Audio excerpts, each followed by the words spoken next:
Medicare and Medicaid fraud is a growing problem nationwide. How do you intend to prosecute, that should be criminals, who participate in this capacity?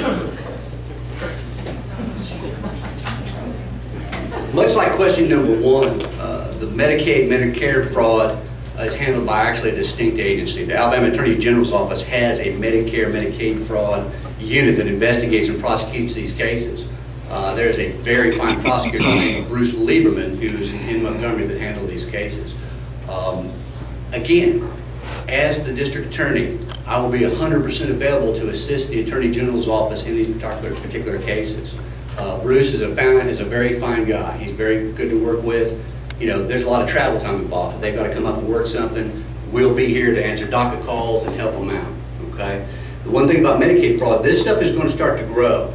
As that change in health care that has been enacted, a lot of the doctors are going to stop taking Medicaid, Medicare, and you're going to have a lot more instances to where, you know, there's the doctors that are remaining or different healthcare providers that are remaining are going to have kind of the tendency, because of the money shortfalls, to kind of fudge a little bit. I've had occasion to represent doctors who put their thumb a little bit down and fudge a little bit. One of the things about being real active with this particular group and with a lot of the other groups in our community is the fact that we're going to have the opportunity to deal with people, deal with seniors, deal with people that are in income levels that have to have this, to where we'll know what's going on. And we'll work with the AG's office to put a stop to it. Because the thing about it, like a lot of things in our government are doing, that's your money. That's your money going for sources that doesn't need to be going to. And we're going to put a stop to it. Thank you, Brian. Kristi?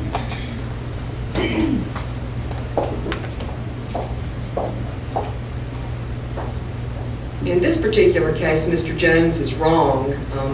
The Attorney General's Office does not prosecute the Medicare, Medicaid fraud. They did prosecute that up until April of '09. And one of the reasons that I'm so aware of this issue is because I was president of the Alabama District Attorneys Association last year. And while I was president of the District Attorneys Association, and while I was vice president, we found that the Attorney General's Office under the former, or soon-to-be former, Attorney General Troy King no longer wanted to prosecute Medicare, Medicaid fraud, and he turned that over.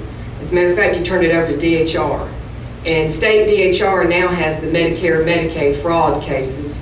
They actually have what they call prosecutors within their own division who essentially prosecute these cases. But what they've chosen to do is actually say, we'll investigate them and then we will bring them to the local DA to actually prosecute. So we have expressed our willingness through the Alabama District Attorneys Association and through my office to tell them, yes, we will prosecute those when you have them. Now, fortunately for us, although this is a growing nationwide problem, we do not have any open cases in Limestone County.